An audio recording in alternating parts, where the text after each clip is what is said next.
74वें स्वतंत्रता दिवस की आप सभी को हार्दिक बधाई।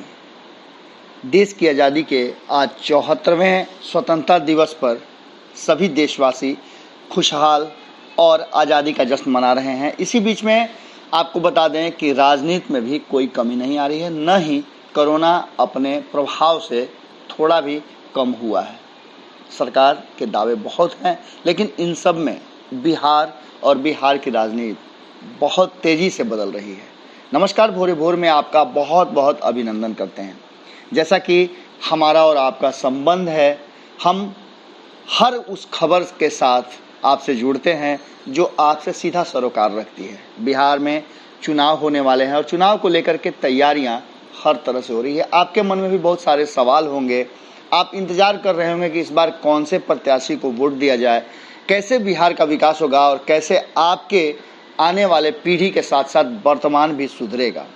इन सब बातों के उधेड़ बुन में हम लगातार बिहार की राजनीतिक स्थिति और राजनीतिक दलों के जो विचार हैं, उनके द्वारा किए गए क्रियाकलाप हैं और नए पुराने गठबंधन की बातें भी हम करते रहते हैं। इसी बीच में बिहार की राजनीति में आज़ादी के इस 74वें दिवस पर जब सब लोग खुशियां मना रहे हैं, सब लोग आज़ादी का जश्न मना रहे हैं, वहीं चिराग पासवान भी आज़ाद होने के लिए एनडीए से छटपटाने लगे हैं।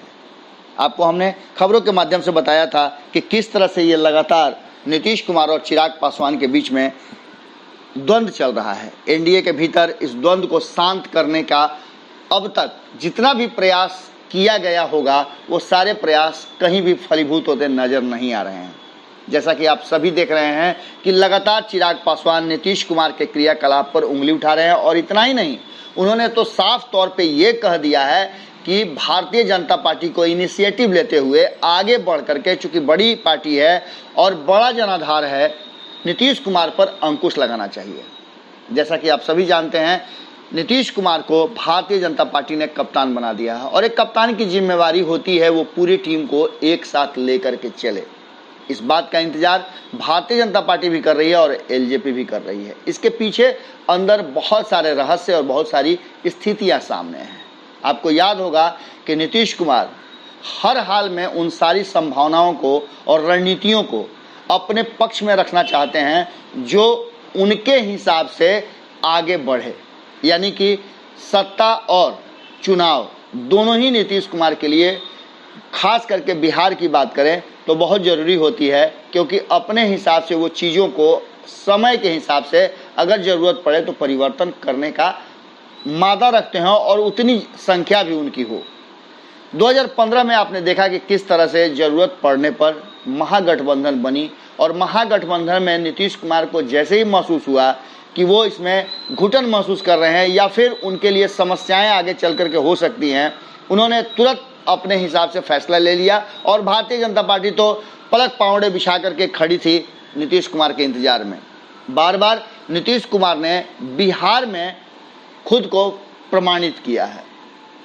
हमने बात किया नीरज कुमार से, जो कि मंत्री भी हैं नीतीश सरकार में और बहुत अच्छे प्रवक्ता रहे हैं, प्रखर वक्ता भी हैं और जानकारियां और जिस तरह से वो अपनी बातों को रखते हैं, वो निश्चित रूप से विरोधियों पर तीर की तरह हमला करता है। हमने उनसे जब बातचीत की तो उन्होंने स्पष्ट तौर पे ये कहा कि एनडीए में सब कुछ ठीक है, सीट शेयरिंग का फॉर्मूला भी वो हमारे बड़े नेता लोग जाने तय कर लेंगे, लेकिन स्थिति उन्होंने साफ तौर पे बताई कि 2015 में जो हमें वोट मिला था, हमारे नाम से जो वोट मिला था, उसी के कारण आज जो लोग भी दावे कर रहे हैं कि वो हमसे बेहतर हैं, वो भ्रम में हैं। भ्रम का खुलासा तो 2019 के चुनाव में भी हो गया था कि 2019 में बिहार की जनता ने हमें कितना वोट दिया। उन्होंने आंकड़ों के हिसाब से हमें समझाने का प्रयास किया। इतना ही नहीं, जब चिराग पासवान ने नीतीश कुमार पर हमले किए और लगातार जब नीतीश कुमार के अपने ही किए वादों को पूरा नहीं करने की बात कही, उस पर भी लगातार चिराग पासवान को कहीं ना कहीं आईना दिखाने का काम जदयू ने किया था। आपको याद होगा कि जदयू के राष्ट्रीय प्रधान महासचिव ने स्पष्ट तौर पे कहा था, आरसीपी सिंह ने, कि चिराग पासवान जो दोबारा एमपी बने हैं उसके लिए कहीं ना कहीं जदयू का एक बड़ा रोल रहा है। इसके लिए जदयू को और नीतीश कुमार जी को उन्हें धन्यवाद देना चाहिए। जो बातें हैं उन बातों को लेकर के साफ तौर पे दावा है जदयू का कि जो हमने काम किया है, हम काम के आधार पर वोट मांगते हैं, जिसे जो करना है करें। लेकिन इन सब के बीच में जो चीज़ें सामने आ रही हैं उसमें स्पष्ट नज़र आ रहा है कि कहीं ना कहीं तेजस्वी यादव के लिए खुश होने का समय चिराग पासवान ने दे दिया है। संभावनाएं व्यक्त की जा रही हैं, बहुत तरह की बातें आपके सामने आ रही होंगी, बहुत कुछ आपने सुना होगा। लेकिन इस बीच में एक बात बहुत महत्वपूर्ण है जिसकी चर्चा जम करके हो रही है कि कहीं ना कहीं जिस तरह से आरजेडी अपने स्टैंड पर खड़ी है और महागठबंधन में अपने साथियों से दूरी बना करके है, कोई भी समझौता नहीं हो रहा है और साथी दल छटपटा रहे हैं, उसे लेकर के एक संशय की स्थिति बनी हुई थी।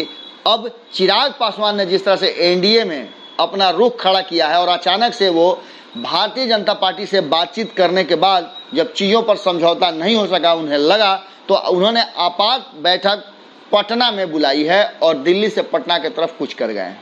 आज पटना में एलजेपी की एक बड़ी महत्वपूर्ण बैठक होने वाली है और आज़ादी के इस जश्न के बीच ऐसी संभावनाएं व्यक्त की जा रही हैं। लगातार कहा जा रहा है कि चिराग पासवान खुद को एनडीए के चंगुल से बिहार में तो आज़ाद जरूर कर लेंगे।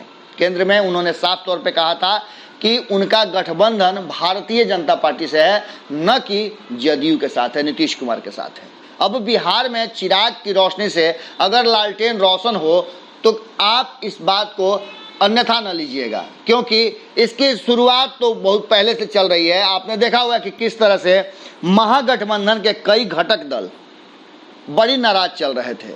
इन सब में सबसे बड़ा नाम था हिंदुस्तानी आवाम पार्टी के सुप्रीमो जीतन राम मांझी का। जीतन राम मांझी की नज़दीकियां भी आपने देखा होगा किस तरह से नीतीश कुमार के साथ थी और कई ऐसे मौके आए जब नीतीश कुमार के साथ उन्होंने मंच भी साझा किया था। मंच का मतलब है कि खुशियां साझा किया था। अभी आपने हाल फिलहाल में देखा कि शिक्षकों को जो नई नियमावली देने की बात सामने आई, उसका सबसे पहले इस्तकबाल और स्वागत किसी ने किया तो वो थे हिंदुस्तानी आवाम पार्टी के मुखिया। इसके साथ ही हिंदुस्तानी आवाम पार्टी के मुखिया लगातार कई दलों के साथ बैठकें भी कर रहे हैं। अगर एनडीए और महागठबंधन के कई घटक दल इधर से उधर हो जाए और एक नया समीकरण बन जाए तो कोई अतिशयोक्ति नहीं होगी। आपको बता दें कि लगातार जहां एक तरफ तेजस्वी यादव अपनी जीत के लिए और अपने मुख्यमंत्री बनने के सपने देख रहे हैं, वहीं इस सपना को पूरा करने के लिए, लालटेन को रोशन करने के लिए अगर चिराग उनके साथ आ जाएं तो कोई बड़ी बात नहीं होगी। वहीं दूसरी तरफ नीतीश कुमार चाहते हैं कि आने वाले चुनाव में स्थितियां और परिणाम जो भी हो, उस परिणाम को किसी भी कीमत में बिना नीतीश कुमार के कोई भी सरकार न बने, वहां तक लेकर के जाना। इन्हीं सब बातों को लेकर के लगातार हमने आपको विश्लेषण में भी बताया था कि क्या स्थिति है और हम लगातार इन बातों को कहते आ रहे हैं। अब स्थिति यह है कि जो हमारी बातें थी, जो हमने विश्लेषण किया था और जो हमारे भीतर खाने से सूत्र बता रहे थे, वो खबरें लगभग सत्य होती नजर आ रही हैं। ऐसा लग रहा है कि महागठबंधन और एनडीए दोनों में ही जो भीतर ही भीतर घमासान मचा हुआ है, उसका परिणाम जल्दी ही आने वाला है। आपको बता दें कि महागठबंधन के साथी दल पटना में जुटे थे। 10 से लेकर के 15 के बीच में कोई फैसला होने की उम्मीद जताई जा रही थी। आपने देखा होगा शक्ति सिंह गोहिल भी आए थे, आरएलएसपी के सुप्रीमो और सेकंड इन कमांड माधवानंद भी पटना में थे। इसके साथ ही मुकेश सहनी भी मुंबई और दिल्ली छोड़कर पटना में आए थे। पर ये सारे लोग अलग अलग क्षेत्रों में भ्रमण करने लगे जब उन्हें तेजस्वी यादव की तरफ से कोई ग्रीन सिग्नल नहीं मिला। एक बार फिर से अधर में लटक गया है, जहां महागठबंधन का एकजुट होना और कोऑर्डिनेशन कमेटी के साथ आपस में बैठकर आगे की रणनीति बनाने का मामला, वहीं एनडीए का भी मामला धीरे धीरे लगता है कि समाप्ति की तरफ है। और चिराग पासवान के आज आपात बैठक के बाद क्या निकल करके सामने आता है, ये तो हम आपको बताएंगे ही। पर इतना मान के चलिए कि बिहार में एक बड़े राजनीतिक बदलाव की शुरुआत हो गई है। अगर तीर और फूल को छोड़ करके आपको बता दें कि चिराग की रोशनी अगर महागठबंधन के घराने में होने लगे तो कोई बड़ी बात नहीं होगी। राजनीति में संभावनाएं अनंत हैं। नीतीश कुमार ने भी इस बात को प्रमाणित कर दिया है। आपको पता ही है कि नीतीश कुमार ने जिस भाजपा के साथ दोबारा जीवन में नहीं जाने की बात कही थी, आज उसी भाजपा के साथ सत्ता में हैं और चुनाव भी उन्होंने 2019 का भारतीय जनता पार्टी के साथ लड़ा था। राजनीति में कभी भी कोई भी परिवर्तन हो सकता है और नीतीश कुमार के सामने एक बड़ा अवसर भी है, जो वो चिराग पासवान के हवाले से रामविलास पासवान जब चाबी लेकर चले गए थे उसका बदला लेने का भी। देखने वाली बात होगी कि भारतीय जनता पार्टी चिराग और नीतीश कुमार में से किसे चुनती है। इतना तो तय माना जा रहा है कि भारतीय जनता पार्टी भी कोई कच्ची गोलियां नहीं खेली है। देश भर में उसके कई राज्यों में सरकार है, सरकार बदलने और सरकार बनाने का उसमें मादा है। अब देखना होगा कि 2020 के चुनाव से पहले किस तरह से नीतीश कुमार, चिराग पासवान और भारतीय जनता पार्टी में संबंध रहते हैं और महागठबंधन में तेजस्वी यादव के साथ चिराग पासवान जुट करके बिहार में एक नए विकल्प की तैयारी करते हैं। ऐसा भी संभावना बड़ी तेज़ी से होता दिख रहा है, क्योंकि हमने आपको पहले बताया था कि मुख्यमंत्रियों की संख्या उप मुख्यमंत्रियों के साथ बढ़ सकती है बिहार में। जो पद लगातार नीतीश कुमार अपने साथी दलों को देते रहे हैं, इस बार वही फार्मूला अपनाने के लिए तेजस्वी यादव भी आगे बढ़ चुके हैं और लालू प्रसाद इस फार्मूले पर शायद सहमति भी दे चुके हैं, जिसके कारण ऐसा लगता है कि तेजस्वी यादव भी अब मजबूत इरादे के साथ आगे बढ़ रहे हैं। इसके सबसे पीछे कारण ये है कि जितना कम साथी दल होंगे उतना ही ज़्यादा तेजस्वी यादव और आरजेडी अपने लिए सीट रख सकती है और जैसा नीतीश कुमार समझ रहे हैं वैसा ही फैसला तेजस्वी यादव और आरजेडी भी कर सकती है। दोनों ही जो क्षेत्र हैं वो जा करके और सीधे तौर पे अपने अपने हिस्से का तैयारी कर रहे हैं और इस तैयारी में खास करके साथी दलों का महत्व बड़ा ही मजबूत है। जुड़े रहें भारत लाइव के साथ, खबरों का सिलसिला लगातार जारी है। नमस्कार। बढ़ाएं अपना कदम सक्सेस की ओर शिखर करियर इंस्टीट्यूट के साथ। शिखर करियर इंस्टीट्यूट पूर्वी भारत में एकमात्र कोचिंग संस्थान जो एक्सक्लूसिवली है मेडिकल एंट्रेंस एग्जाम के लिए।